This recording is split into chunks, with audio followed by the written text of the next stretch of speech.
I did not think we would be starting with the Browns' third string quarterback. However, because of the last 24 hours and because this show loves itself some meta media discussion, we are going to start with the Browns' third string quarterback. Go right ahead, pal. No, I'm kidding.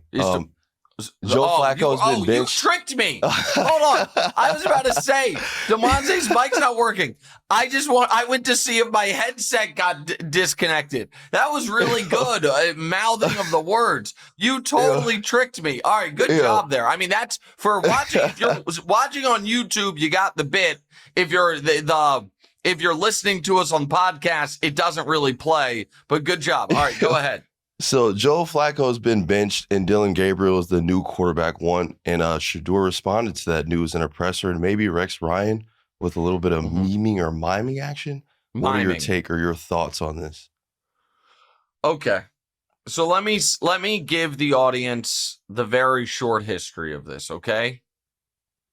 A week ago, Shedeur gave a somewhat innocuous but probably poorly worded comment when he said, you know, I'm paraphrasing, but I think this is going to be close to an exact quote. You know, I watch the league and I'm better than some of those guys out there starting. I didn't think it was a huge deal. I think that one of the reasons, DeMonte, that I thought that comment was likely to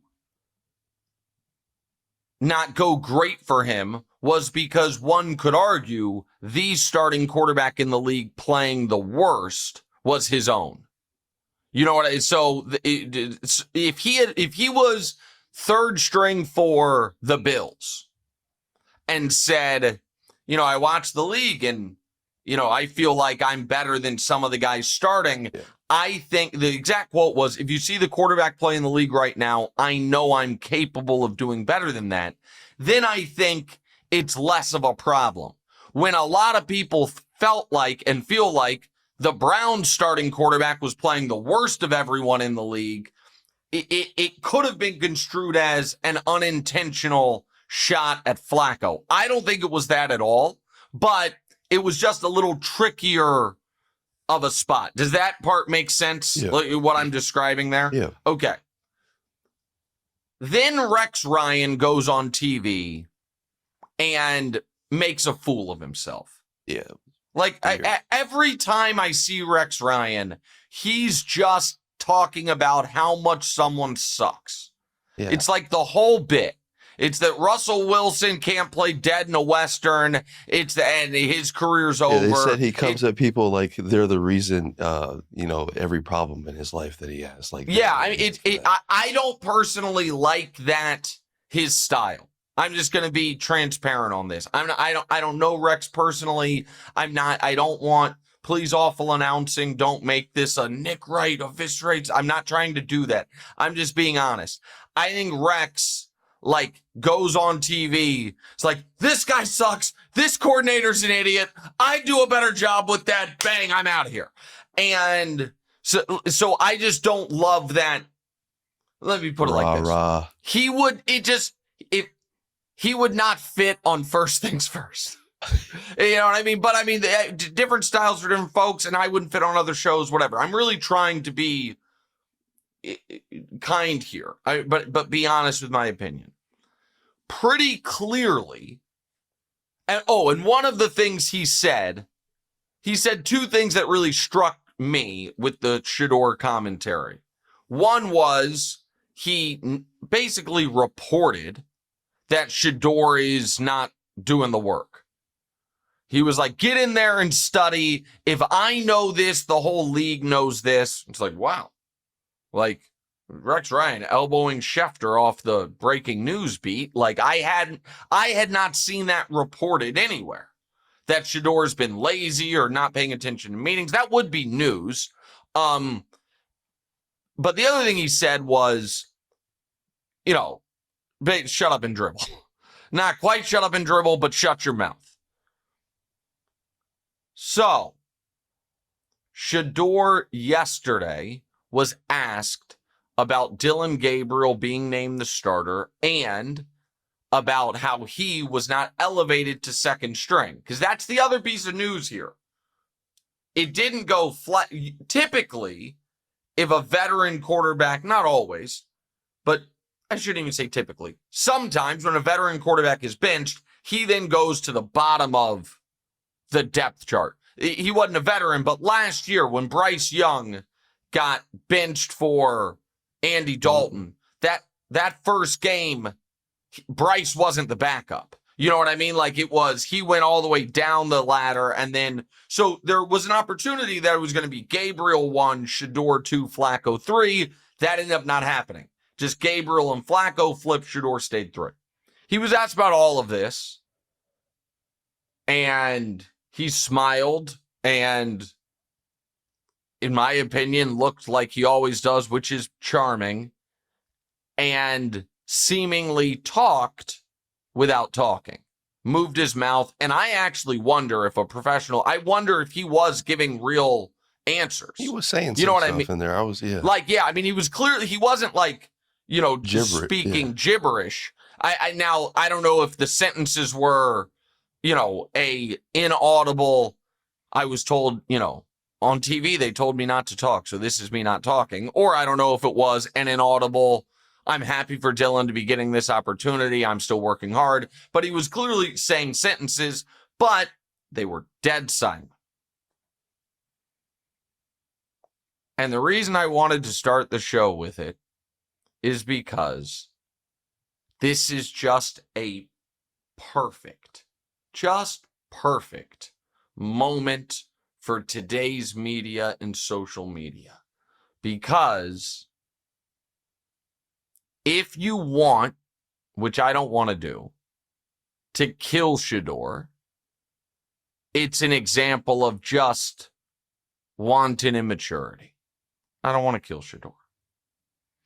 And if you want to blindly support Shedeur, the criticism he gets from this will be an example. The kid can't win. He talks and he gets yelled at. He literally doesn't talk and you kill him anyway.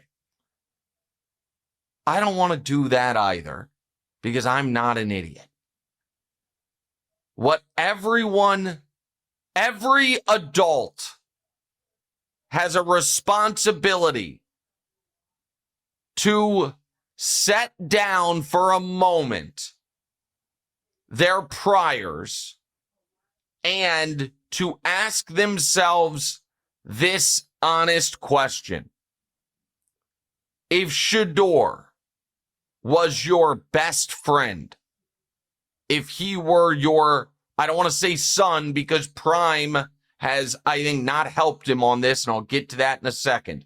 If he were your godson or your nephew, or you were his high school guidance counselor who he stayed in touch with, and he called you up and was like, hey, did you see what Rex Ryan said about me? Yeah, I saw. And you saw that Gabriel's the starter now, right? Yeah, I saw. So when they ask me about it, listen to what my plan is. I'm going to answer their questions silently. What do you're going to like write it down? No, I'm going to stand in front of the cameras and act like I'm talking, but not make any sounds. How awesome how awesome of an idea is that? All of us would say, don't fucking do that, man. It's a bad idea. Fair or not, bad idea. Why? They told me I shouldn't talk. Buddy, here's all you got to say. You're asked about Dillon. Really happy for Dillon. He and I, obviously, same draft class. We've been working together this whole time. Joe's been great to all of us. It's coach's choice to make a change. And, Dillon works hard. He's a really good player. I'm excited. I'm excited to watch him. Well, are you upset? You know, you didn't get bumped up to second string. You know, do you listen? I believe in myself. I'm not going to lie to you guys and act like I don't. I believe that I will one day be a starting quarterback in this league. But my job right now is to keep doing what I've been doing, studying, working hard, being a good teammate, and hopefully, we can get back on the winning track this weekend. That's all you have to do. Everything else is foolishness. And anyone acting like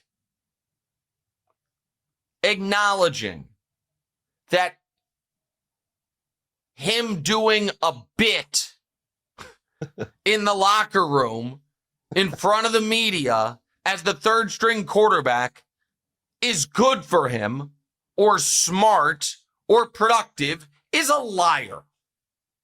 Also not the third string quarterback, apparently. What do you mean?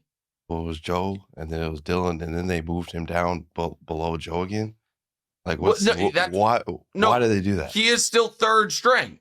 Okay. That's what I'm saying. I guess, he's third again. Yeah. Right. No, he stayed third. He didn't. No, listen. I don't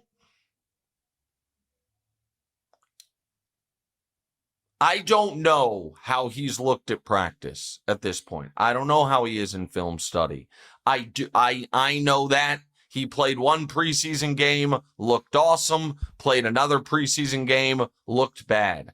I like all of these. So I don't know if in that building there are different camps. Like Stefanski is deeply invested in Gabriel, but the owner wanted Shedeur. And so I don't know any of that. I don't. None of that is relevant to this piece of it. Just control what you can control, bro. You are not right now getting the opportunity to show what you can do on the field publicly. So all you can do is show that you can be a true professional privately or, in your role as backup quarterback. And this is and I did Cam Newton's show a couple days ago, and Cam has real, excuse me, sympathy for Shedeur. And Cam feels like a lot of what he did, Cam had a real hard time when he had to be a backup, and Cam felt his celebrity and aura worked against him at those things. And I said this to Cam, and I'll expand on it here. One is, while I respect folks who believe Shedeur does have starting caliber talent and traits and will be a good NFL quarterback. A lot of people I respect have that opinion, and fair, no problem. Cam was talking about him as if Cam and Shedeur were at all similar prospects. They weren't, man. Shedeur is, whether he should have been or not, he's a 5th round pick. And the other piece of it that I really wish somebody close to Shedeur would really explain to him is this. Man, you have, maybe it shouldn't be this way, but it is. You have one of the only jobs left in modern America where celebrity works against you. In almost every other job, I don't care what it is. If it's like, hey, I can do the job well. Also, oddly, I'm very famous on TikTok. That doesn't hurt you. It usually helps you. The only job where your bosses want you to be as anonymous as possible is backup NFL quarterback. And now maybe the organizations are too stodgy. Maybe that's stuck. Maybe that'll change. It ain't changing this month. And I do think we have seen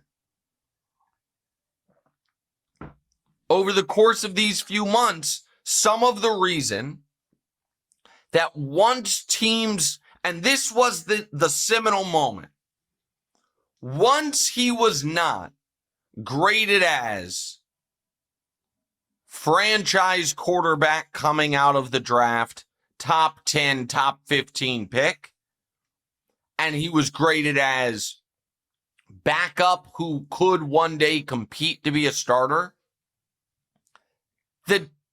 his job description changed massively. And he is still carrying himself as if it hadn't. And I am not asking for the kid to be humbled. I hate that commentary. I'm not asking for him to change who he is at a personal level. I am asking for him to recognize that this shit works against him. And his dad, who everybody loves, myself included, Instagramming in response to this video all these laughing emojis and writing, "Good one, son, you did that," is not helpful. Go, DeMonte, go ahead. I can tell you want to say something. I didn't know that. I didn't know that happened. But at the end of the day, you were one step, I guess he was still third on the depth chart, but Joe Flacco getting benched, you were a step closer in the direction that you wanted to be headed. So correct. It was unnecessary. And it's just, and this is what's frustrating to me, and this is why I wanted to lead the show with it, because it is my favorite topics are when a sports discussion is a microcosm for a bigger worldwide, holistic discussion.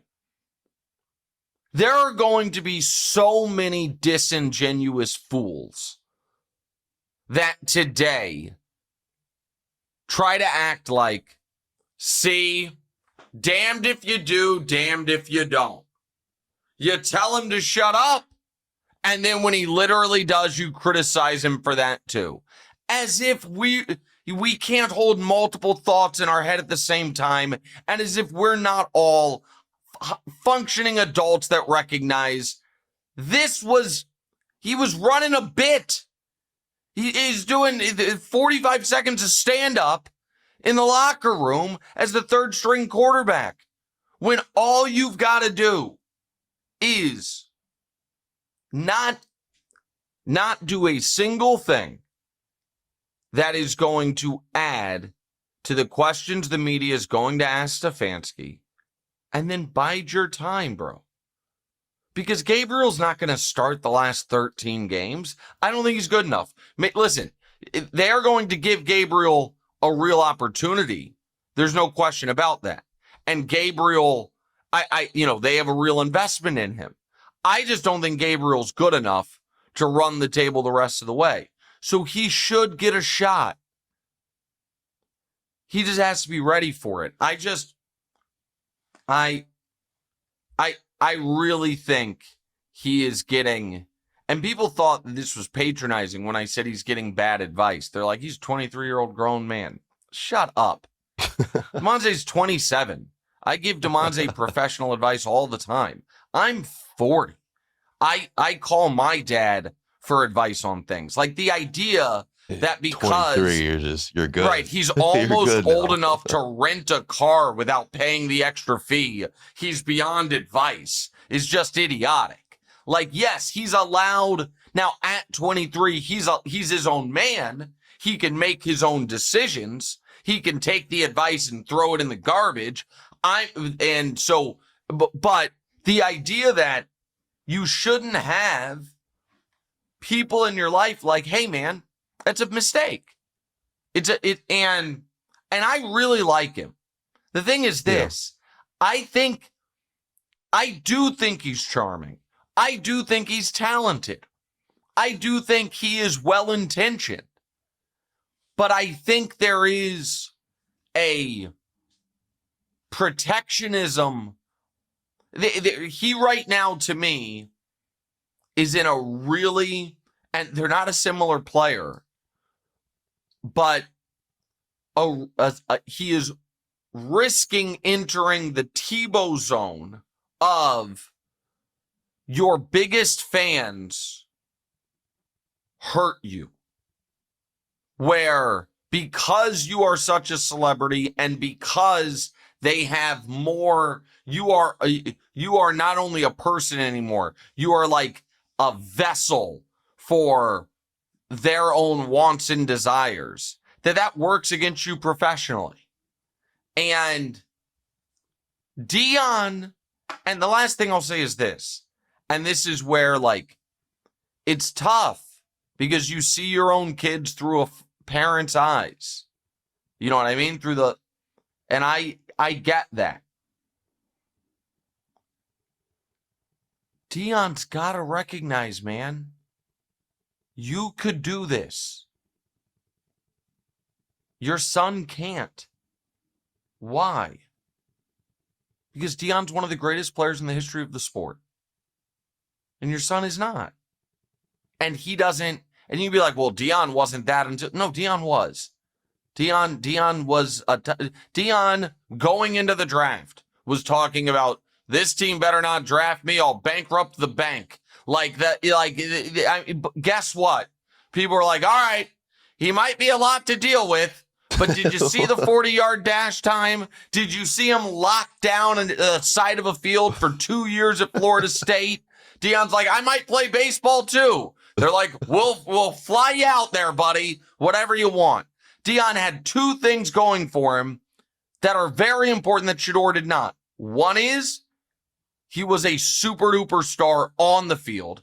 And the other one is he wasn't a quarterback. Because as great as Deion was, if he were a quarterback instead of a cornerback, it would have been trickier. And so Cam was a quarterback and dealt with some of this, but was coming off the single greatest season in the history of college football. And so like he can, I don't know, man. I legit worry that he's hurt. He's like wounded like all the time. And feelings are always hurt. And I think he kind of doesn't know how to deal with it sometimes. Shouldn't say, I don't know, man, but like, with that type of stuff. I think that's a great take. The idea that he is, for the first time in his football life, consistently being told, yeah, you're not good enough right now. And when not only was he not told that before, he was the best player or second best player on every team he ever played on. Yeah. And so I think there is something to that. I think the whole thing, though, I thought that was a mistake.